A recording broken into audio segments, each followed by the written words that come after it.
플로리다주에 초대형 허리케인 이안이 상륙하면서 피해가 속출하고 있습니다. 미처 대피 행렬에 오르지 못한 주민들은 살기 위해 각자만의 임시 대피소 마련에 나섰습니다. 환율이 천정부지로 치솟으면서 유학생들의 부담이 커지고 있습니다. 물가 상승과 함께 환율까지 오르자 마지못해 한국행을 선택하는 유학생들도 점점 늘고 있습니다. 이 가운데 전 세계 경제가 동반 침체할 가능성이 98%에 이른다는 전망이 나왔습니다. 인플레이션과 금리 인상, 우크라이나 전쟁 등의 여파로 분석됐습니다. LA 카운티 정부가 렌트비 보조 프로그램에 대한 연구화를 추진하고 있습니다. 팬데믹 동안 저소득층 세입자를 보호하기 위해 마련된 이 프로그램은 연말에 만료될 예정입니다. LA 카운티의 한 공원에서 7살 어린이가 마운틴 라이언의 공격을 당했습니다. 이 어린이는 생명에 지장은 없는 상태며 당국은 공원을 잠정 폐쇄하고 마운틴 라이언을 수색하고 있습니다. 여러분 안녕하십니까? 9월 28일 첫 소식입니다. 플로리다주에 초대형 허리케인 이언이 상륙하면서 대혼란이 이어지고 있습니다. 시속 150마일이 넘는 강한 비바람에 자동차가 움직일 정도라고 하는데요. 지금도 주민들의 대피 행렬이 계속되고 있고 미처 떠나지 못한 사람들은 창문이 없는 안전한 곳을 찾아 숙식을 해결하고 있습니다. 여준호 기자의 보도입니다. 18피트에 가까운 높이의 파도가 인근 주택가를 덮쳤습니다. 위력적인 강풍에 큰 나무들이 힘없이 흔들리고 도로는 물에 잠겨 분간이 안 될 정도입니다. 시속 155마일의 폭풍우를 동반한 괴물 허리케인 이안이 플로리다 지역 걸프 해안을 강타했습니다.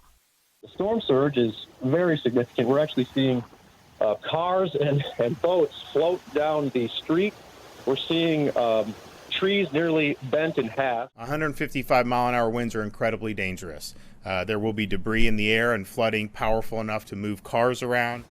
오늘 오후까지 플로리다주에선 최소 100만 가구가 태풍으로 인한 정전 사태를 겪은 것으로 알려졌습니다. 홍수와 정전, 강풍이 우려되면서 주민들의 대피 행렬도 이어지고 있습니다. 미처 떠나지 못한 일부 주민들은 혹시 강풍에 창문이 깨져 다치지 않을까 하는 걱정에 화장실에 잠자리를 마련했습니다. I've got my safe room ready. We have a second bathroom with no windows. I've got a bed in there. I've got the dog food, water. The bathtub is full. 주 전역을 재난지역으로 선포한 플로리다주는 연방재난관리청에 신속한 지원을 요청한 상태입니다. 기상 전문가들은 태풍 이안은 플로리다주 내륙 지역을 관통한 후 세력이 차츰 약해지면서 동부 해안 쪽으로 이동할 것으로 전망했습니다. 하지만 여전히 치명적인 강풍과 해일을 일으킬 가능성이 있는 만큼 철저한 대비를 당부했습니다. MBC 뉴스 여준호입니다. 원달러 환율이 1,440원대를 돌파했습니다. 13년 6개월 전인 2009년 이후 가장 높은 수치인데요. 환율 쇼크에 직격탄을 맞은 유학생들과 학부모들의 부담은 계속해서 커지고 있습니다. 생활 유지가 안 돼 한국으로 돌아가는 유학생들도 적지 않다고 합니다. 이두연 기자의 보도입니다. 미네소타 대학에 다니는 유학생 오준혁 씨. 친구 2명과 투베드 아파트를 얻어 거실에서 생활 중입니다. 환율 급등과 환율 쇼크로 생활비가 줄어들어 집값을 아끼기 위한 것입니다. 물가 상승과 함께 어제 장중 원달러 환율도 13년 6개월 만에 1,440원대를 돌파해 생활비를 받았어야 하는 유학생들은 최대한 지출을 줄이고 있습니다. 월세 같은 경우는 저희가 이제 방 조건을 3명이 살면서 방은 2개만 쓰고 또 1명은 거실에 사는 그런 조건으로 살고 있어요. 그러면은 조금씩 더 저렴하게 지낼 수 있기 때문에 조금 거실에 사는 불편함을 감수하더라도 조금 저렴하게 살 수 있다면 그렇게 생활을 하고 있어요. 유학생들은 한국에서 돈을 받았어야 하는 상황인 만큼 생활비를 아끼기 위해 허리띠를 졸라매고 있습니다. 가능한 외식은 자제하고 친구들끼리 대형마트에서 식자재를 구입해 나눠 쓰기도 합니다. 특히 일부 유학생들은 부족한 생활비를 충당하기 위해 아르바이트 전선에 뛰어들었습니다. 부담감이 너무 크고 제가 그걸 덜어드릴 수 있으면 하는 게 이제 맞잖아요. 대부분 기회가 있을 때 하는 게 맞고 할 수 있는 데까지는 해야 하지 않나 싶습니다. 허리띠를 졸라매는 건 학생들뿐만이 아닙니다. 학부모들도 매일 환율이 떨어졌나 확인하면서 변동 사항을 주시하고 있습니다. 월 한 200만 원 정도 더 부담이 되는 것 같아요. 그러다 보니까 적지 않게 굉장히 유학생을 들 부모로서는 굉장히 부담이 좀 많이 가는 그런 형편입니다. 유학 비용이 평균적으로 1년에 1,500만 원이 더 들어가면서 일부 유학생들은 생활비와 학비 부담에 휴학을 결정하고 한국으로 돌아가는 경우도 있습니다. 미국 대학 학비도 올라가고 있는 가운데 물가 인상과 환율 급등이란 삼중고를 맞은 유학생의 시름이 깊어지고 있습니다. MBC 뉴스 이두현입니다. 전 세계 경제가 동반 침체할 가능성이 98%에 이른다는 평가가 나왔습니다.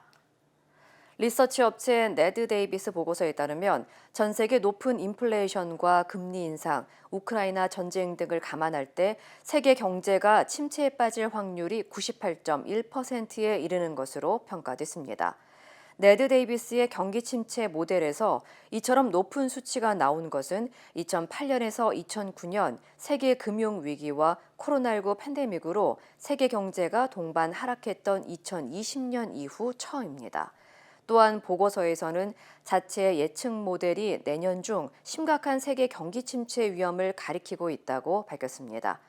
억만장자 투자자인 스탠리 드러켄밀러도 한 행사에 참석해 미국 경제가 내년 말 경착륙할 것이라면서 경기 침체가 없다면 그게 더 놀라운 일이라고 전했습니다. 팬데믹 동안 마련된 LA 카운티의 렌트비 보조 프로그램에 대한 연구화가 검토 중인 것으로 전해졌습니다. LA 카운티 슈퍼바이저 위원회는 연말에 만료되는 세입자 보호 프로그램 일부를 영구화시키는 방안을 상정했습니다. 이 상정안에는 세입자들이 한 달치 렌트비를 미납할 경우 건물주가 강제로 퇴거하는 행위를 금지하고 퇴거시킬 경우 미납된 렌트비가 일정 액수를 초과해야만 하는 내용이 포함됐습니다. 또 퇴거 조치를 시행하지 않는 건물주에 대한 정부 차원 지원을 제공하는 사항도 고려 중인 것으로 알려졌습니다. 이 상정안은 앞으로 수개월 동안 시행 시 미치는 영향 등에 대한 분석 작업을 거쳐 시행 여부에 대한 표결에 들어갈 예정입니다. 앞서 LA 카운티 정부는 팬데믹 초기에 렌트비를 내지 못하는 세입자들을 구제하기 위한 정책을 시행했으며 올해 말 만료를 앞두고 있습니다. 미국 정부가 러시아에 체류 중인 미국인들에게 즉각 러시아를 떠나라고 권고하는 경보를 내렸습니다. 주러 미국 대사관은 대사관 홈페이지에 보안 경보 글을 올리고 러시아가 시민들을 군에 동원하기 시작했다며 미국 시민은 러시아 여행을 하지 말 것과 러시아에 거주하거나 현재 여행 중인 시민은 즉각 러시아를 떠나야 한다고 강조했습니다. 대사관 측은 러시아가 현재 무차별적인 동원령을 내리고 러시아 이중 국적을 가진 미국 시민을 징집할 수도 있고 반대 시위에 연루되면 체포될 경우 외교적으로 복잡할 수 있다며 러시아 탈출을 경고했습니다. 현재 미 국무부는 자국민의 러시아 여행을 금지하는 최고 등급인 4단계를 유지하고 있습니다. 공원에서 7살 어린이가 마운틴 라이언에게 공격을 당하는 사고가 발생했습니다.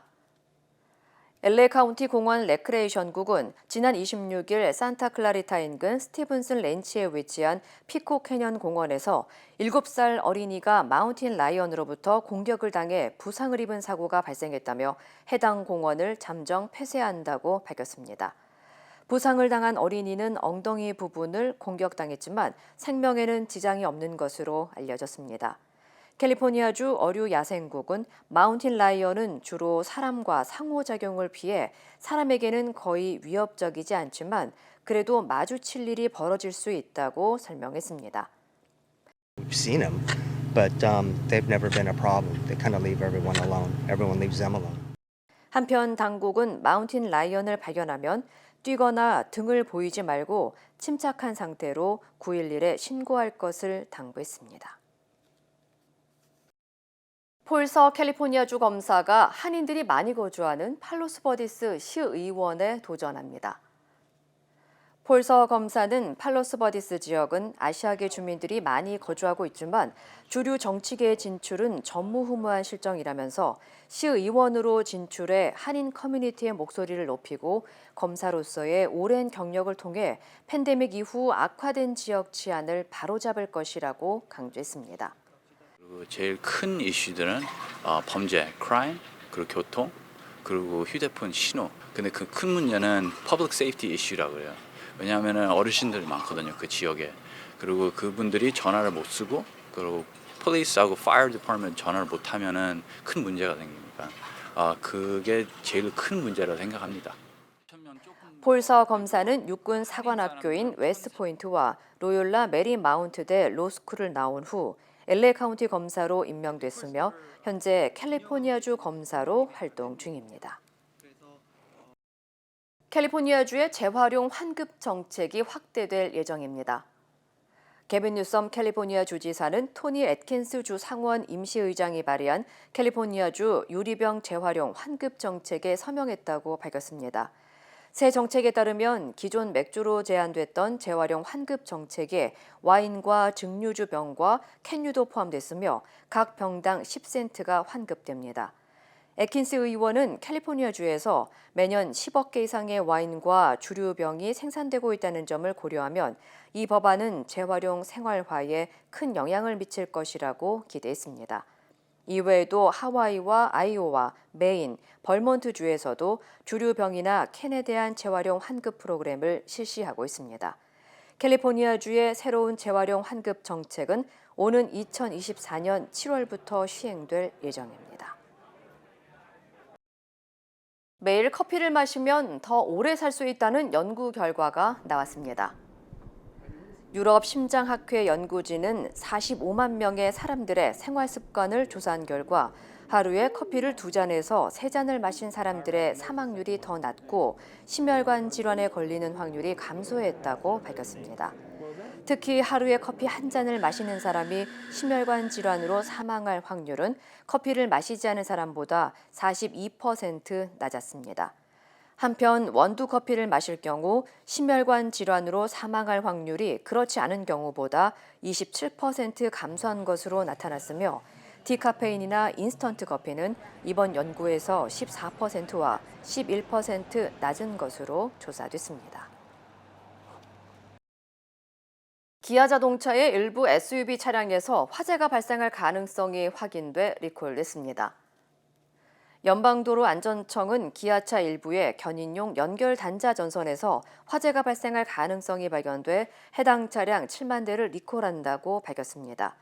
리콜 대상은 2016년에서 2023년형 소렌토와 스포티지 모델입니다. 연방도로안전청에 따르면 현재까지 이와 관련한 3건의 화재 사건이 보고됐으며 부상이나 사망 등의 인명피해는 발생하지 않았습니다. 기아차는 리콜 차량 소유주에게 연락해 문제가 해결될 때까지 차량을 반드시 야외에 주차할 것을 권고할 예정입니다. 미국 가계의 소득 격차가 점점 더 커지고 있는 것으로 나타났습니다.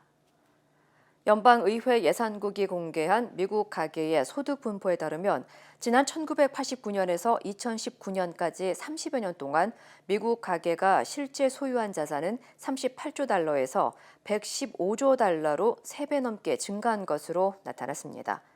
당국에 따르면 이 같은 가계 자산 증가는 소득 상위 50%에서 두드러졌으며 이 가운데서도 대부분은 상위 1%가 이끈 것으로 분석됐습니다.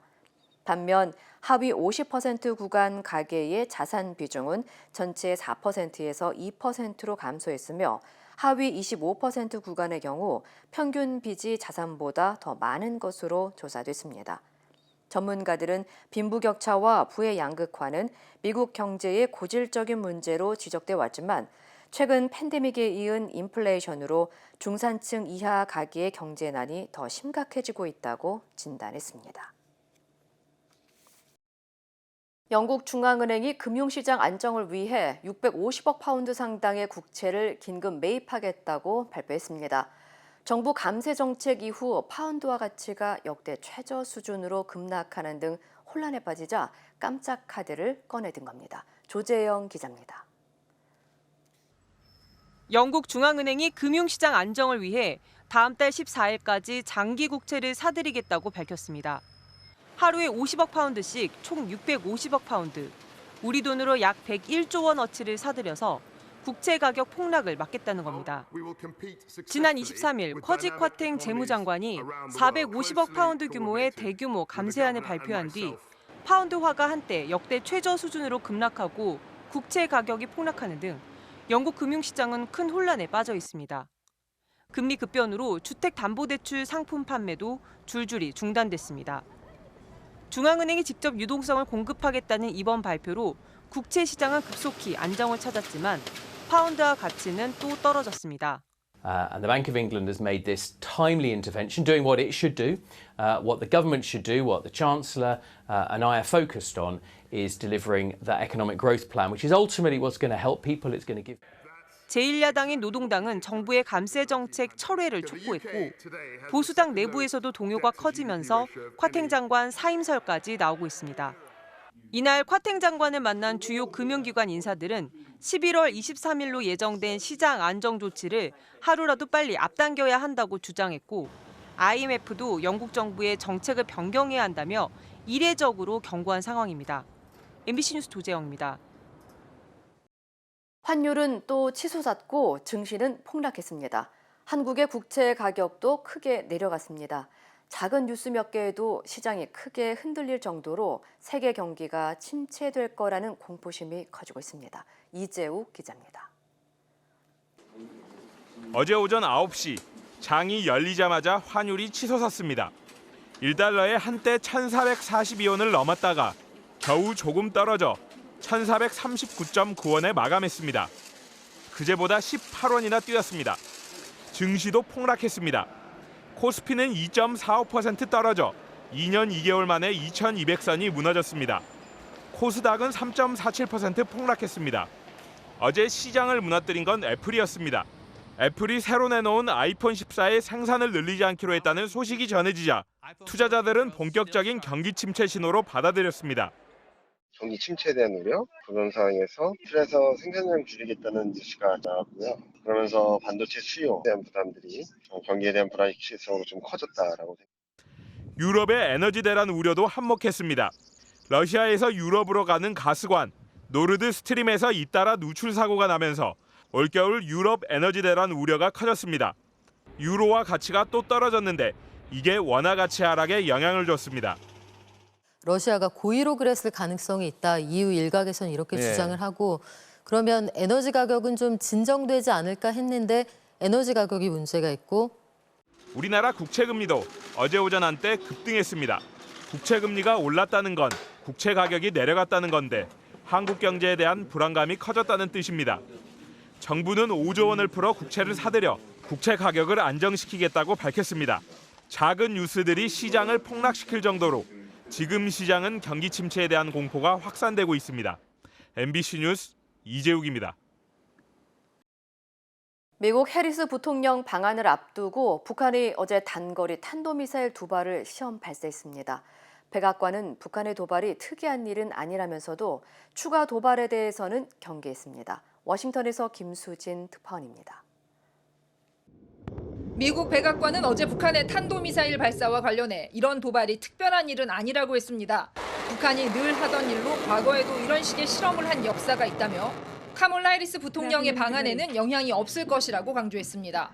What I can speak to is our rock-solid commitment to the security of our Japan and South Korea allies, and the Vice President's trip is a demonstration of that commitment. 북한은 오늘 해리스 부통령의 방한을 앞두고 어제 동해상으로 단거리 탄도미사일 2발을 발사했습니다. 지난 25일 한 발을 발사하고 사흘 만에 또다시 도발에 나선 겁니다.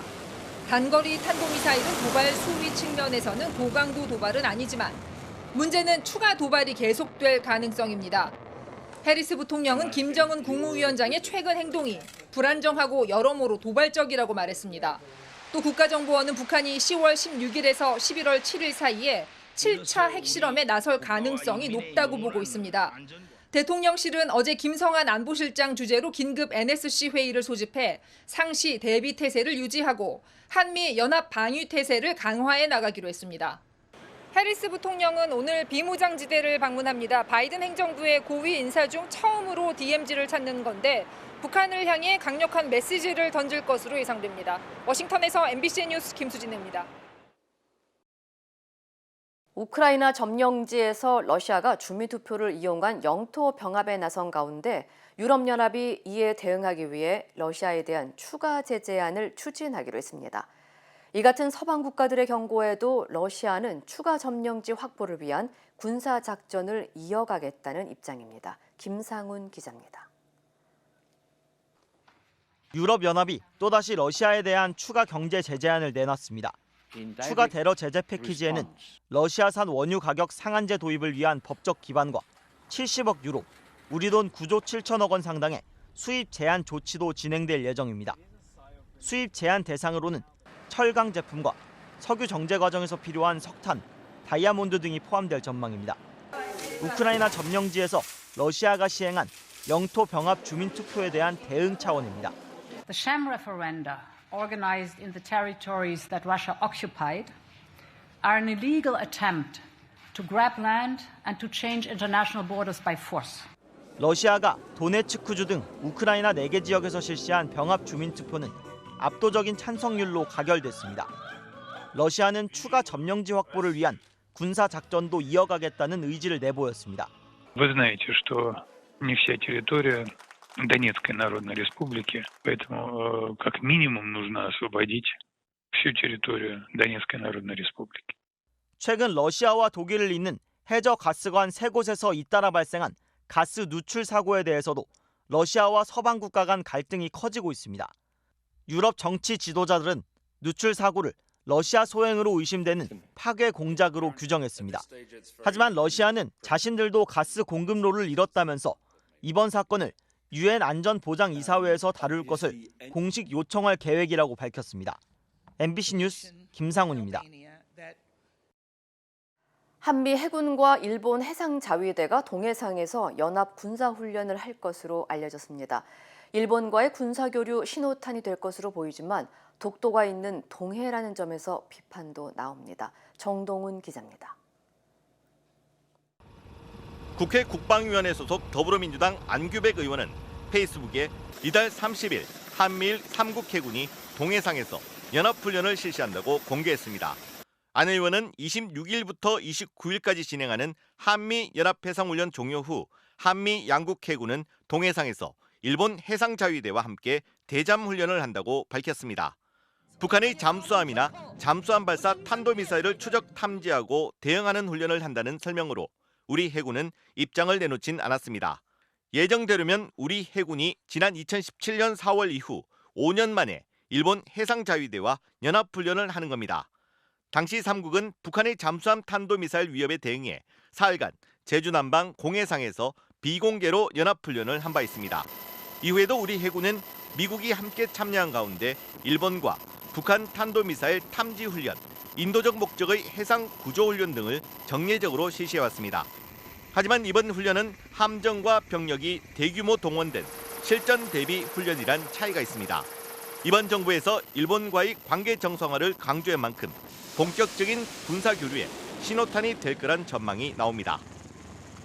훈련 사실을 공개한 안 의원은 훈련 장소가 우리 작전구역 바깥이기는 하지만 독도에서 불과 150km 떨어진 곳에서 진행된다고 지적했습니다. 또 유사시 한반도 문제에 일본 해상자위대의 개입을 허용하겠다는 거냐며 윤석열 정부의 안보관에 의문을 던진다는 입장도 내놨습니다. 지금도 독도를 자기 땅이라고 영유권을 주장하는 이런 상태고 초기 갈등, 수출 규제 이후에 한마디 사과도 없잖아요. 함께 대잠 훈련을 실시한다는 것은 우리 국민을 우롱먹는 것이고. 한일 간 군사 교류는 지난 2018년 말 일본 초계기가 우리 광개토 대항함에 위협 비행을 해 우리 군이 레이드를 조준한 사건 이후 사실상 전면 중단돼 왔습니다. MBC 뉴스 정동훈입니다. 국민의힘이 대통령의 비속어 논란에 대해 MBC의 사장, 보도국장, 디지털 뉴스국장을 오늘 형사 고발하겠다고 예고했습니다. 언론 보도가 논란이 된 경우 기자나 PD 등 제작자들을 고발하는 경우는 있었지만 전 언론이 보도한 내용을 두고 특정 회사의 보도 책임자들을 고발하는 것은 전례를 찾기 힘듭니다. 김지은 기자의 보도입니다. 국민의힘 MBC 편파 조작 방송 진상규명 TF는 MBC를 정보통신망법상 명예훼손 혐의로 대검찰청에 고발하겠다고 밝혔습니다.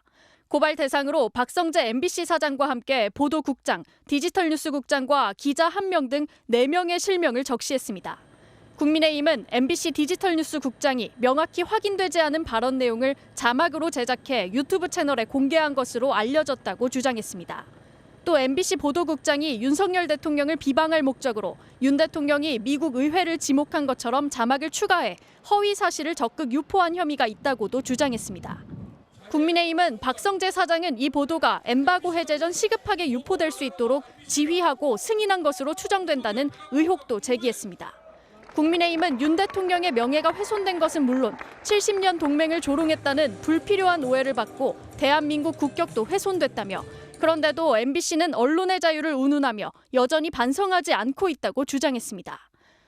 정부가 특정 보도에 대해 대상자를 지목하지 않고 수사를 의뢰하거나 정부 관계자가 개인 자격으로 제작진을 고소고발한 적은 있습니다. 하지만 이번처럼 집권 여당이 나서 언론사 사장과 보도 책임자들이 보도에 관여했다는 추정만으로 이들을 지목해 검찰에 고발한 건 극히 이례적입니다. 지난 2008년 MBC PD수첩이 미국산 쇠고기의 광우병 우려를 보도하자 당시 농식품부는 보도에 대해 검찰 수사를 의뢰했습니다. 수사가 장기화되자 이듬해 3월 정운천 전 농식품부 장관 등 3명이 PD수첩 PD 6명을 검찰에 고소했습니다. MBC 뉴스 김지인입니다. 국민의힘 이준석 대표가 당 비대위를 상대로 낸 가처분 신청 3차전이 어제 법원에서 열렸습니다. 이 전 대표는 이번에도 법정에 직접 출석해 자신이 아니라 물가나 잡으라며 당을 강하게 비난했습니다. 양소연 기자입니다. 국민의힘 이준석 전 대표가 다시 법원에 나왔습니다. 지난 1, 2차 가처분 신문에 이어 2주 만입니다. 이준석 잡기가 아니라 물가 잡기, 환율 잡기에 좀 나섰으면 하는 그런. 이번 3차 신문의 쟁점은 국민의힘이 당헌까지 바꿔가면서 새로 출범시킨 정진석 비상대책위원회의 정당성입니다. 앞서 법원은 지난달 말 국민의힘이 억지 비상 상황을 만들었다며 주호영 비대위 출범은 정당성이 없다고 결정했습니다. 그러자 국민의힘은 부랴부랴 선출직 최고위원 4명이 사퇴하면 비상 상황이라고 당헌을 뜯어고쳤고 이 당헌을 근거로 정진석 비대위를 다시 출범시켰습니다. 법정에서 이 전 대표는 전국에서 가장 작은 지방자치단체인 경북 울릉군을 예로 들면서 군의원 7명 중 일부가 의원직을 잃었다고 군 의회의 대표성이 사라지지 않는다며 새 당헌의 비상상황 규정도 정당하지 않다고 주장했습니다. 반면 국민의힘 비대위 측은 당내 리더십이 그 정도로 손상되면 비상 상황이 맞다며 새 비대위 출범은 정당하다고 맞섰습니다. 빨리 이 가처분 리스크에서 벗어나서 정말 국정에 좀 집중할 수 있는 좀 그러한 기회가 좀 와야 된다. 2시간 가까운 법정 공방 뒤에도 이 전 대표는 국민의힘을 향해 다시 한번 날을 세웠습니다. 이준석만 날리면 모든 게 잘 될 거야라는 약간 주술적인 그런 생각을 볼 수 있는 그런 심리가 아니었나. 주호영 비대위를 무력화시키며 1차전에서 승리한 이준석 전 대표가 다시 정진석 비대위까지 멈춰 세울지 법원의 결정은 이르면 다음 주 초 나올 걸로 예상됩니다. MBC 뉴스 양소연입니다. IT에서 갱단 폭력 사태가 악화하자 한국 외교당국이 IT 교민들에게 이웃나라로 철수할 것을 권고했습니다. 관련 소식 전해드립니다. 현지 시간 28일 IT를 겸임국으로 둔 주 도미니카 한국대사관은 IT의 사회 혼란에 대해 심각하게 우려하고 있다면서 IT에 거주 중인 교민께서는 상황이 진전될 때까지 도미니카 공화국이나 IT와 가까운 이웃나라로 철수해달라고 밝혔는데요. 또 긴급 상황이 생기면 대사관 영사로 연락하라고 요청했습니다. 현재 IT에서는 정부의 연료 가격 인상 방침에 대한 시민 반발 이후 무장 갱단들이 거리로 나와 폭력을 일삼고 있는데요. 국가 치안 시스템이 사실상 붕괴됐고 전력난이 심각해지면서 병원 등 의료기관까지 문을 닫아야 하는 상황인 것으로 알려졌습니다. 최근 러시아 보건당국이 방사능 피폭 예방 약품을 상당량 구입한 것으로 알려졌습니다. 현지 시간 27일 러시아의 한 일간지는 보건부 산하의 생물학청이 485만 루블, 우리 돈 약 1억 2천만 원 상당의 요오드와 칼륨 구매 입찰을 공고했다고 보도했는데요. 요오드와 칼륨은 방사능에 피폭됐을 때 방사성 요오드가 갑상샘에 농축되는 것을 막아 인체를 보호해주는 약품입니다. 앞서 지난 21일 푸틴 러시아 대통령이 예비군을 대상으로 징집령을 내리면서 핵무기 사용 가능성을 시사하기도 했는데요. 일부에서는 러시아의 핵 공격이 임박한 것 아니냐는 우려가 제기되고 있습니다.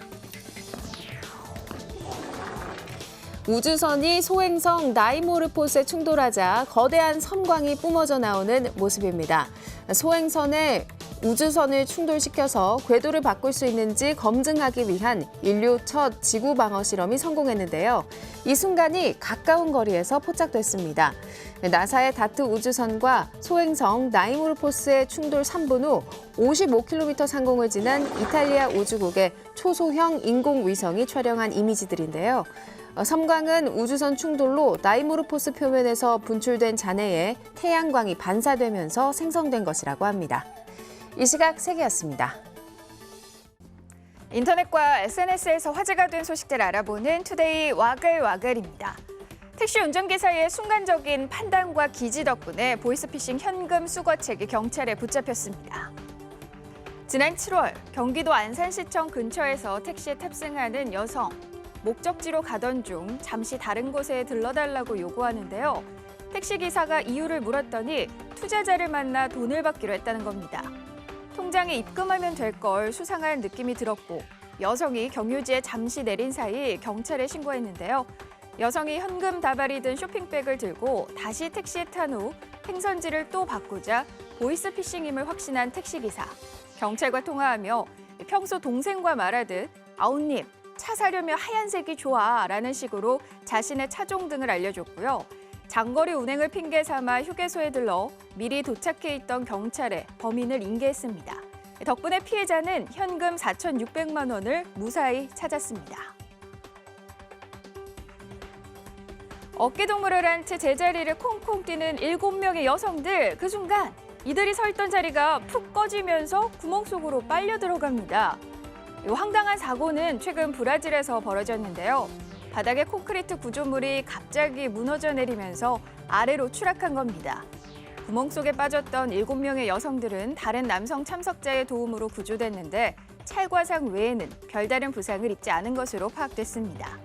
당시 현장에 있던 한 여성은 바닥이 흔들리는 걸 느꼈지만 신경 쓰지 않은 것으로 알려졌습니다. 될성부른 나무는 떡잎부터 알아본다고 하죠. 보석 같은 재능으로 세계의 미술 시장을 떠들썩하게 한 그림 신동이 화제입니다.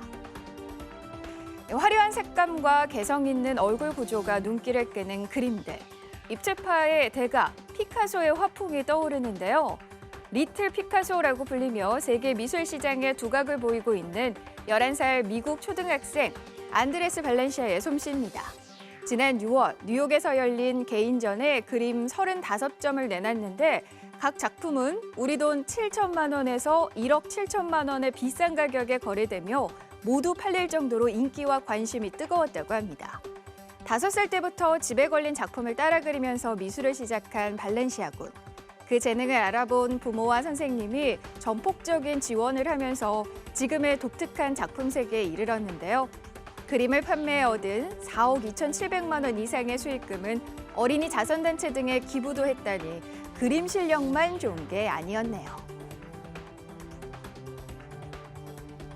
시원하게 떨어지는 폭포수가 마치 파란색 물감을 풀어놓은 듯 색깔이 좀 이상하네요. 알고 보니 브라질의 한 부부가 지난 주말 마투그루스주의 한 폭포를 무대로 아이의 성별을 공개하는 파티를 열었는데요. 태어날 아이가 아들이라는 걸 알리기 위해 폭포수에 파란 염료를 떨어뜨린 겁니다. 논란이 일자 예비 아빠와 엄마는 SNS에 올린 영상을 삭제했는데요. 높이 18m인 폭포는 관광 명소이자 인근 마을의 주요 식수원으로 알려졌습니다. 최근 가뭄으로 물 부족 사태를 겪은 주민들은 물이 오염된 건 아닌지 걱정이라는데요. 소식을 접한 지역 당국은 수질 검사 등을 통해 환경 범죄 여부를 수사 중입니다. 최근 호주에서 열리고 있는 여자 농구 월드컵에서 있었던 일입니다. 갑자기 한쪽 구석에서 선수 2명이 엉겨붙어 서로 주먹을 날리는데요. 난데없는 소동에 옆에 있던 동료들이 이들을 뜯어 말립니다. 이 난투극은 세르비아를 상대로 경기에 패한 말리팀 주축 선수들이 공동 취재 구역을 지나다가 시작됐습니다. 해당 대표팀 감독은 좋은 경기를 하고 싶은 마음에 벌어진 일이라고 밝혔고 무리를 일으킨 선수들도 사과했는데요. 힘을 합해도 모자랄 판에 몸싸움으로 팀 분위기를 망친 두 선수. 조별리그에 단 1승도 거두지 못하는 저조한 성적으로 8강 진출에 실패했습니다. 투데이 와글와글이었습니다.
이상으로 9월 28일 수요일 뉴스를 마칩니다. 시청해주신 여러분 고맙습니다.